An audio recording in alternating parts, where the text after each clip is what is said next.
പതിറ്റാണ്ടിന് ശേഷമാണ് തോപ്പിൽ ഭാസിയുടെ ഷെൽട്ടർ വീണ്ടും അരങ്ങിലെത്തിയത്. രാത്രി 7 മണിക്ക് ആലപ്പുഴ ബീച്ചിൽ നാടകം ആരംഭിച്ചു. നിറഞ്ഞ സദസ്സ്. നാടകം അവസാനിച്ച് കാണികൾ മടങ്ങും മുന്നേ ഒരു അനൗൺസ്മെന്റ് കൂടി. നാടകവേദി കല്യാണ മണ്ഡപമാകുന്ന വിവരമറിഞ്ഞ് പോയവരെല്ലാം തിരികെ എത്തി.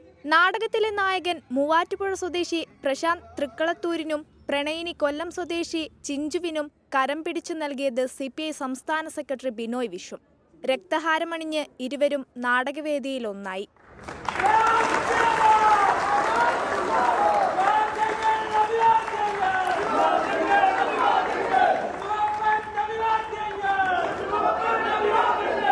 കലാപ്രേമികളായ ഇരുവർക്കും വേദിയിൽ വിവാഹിതരാകണമെന്ന ആഗ്രഹമാണ് പാർട്ടി വേദിയിൽ സഫലമാക്കിയത്.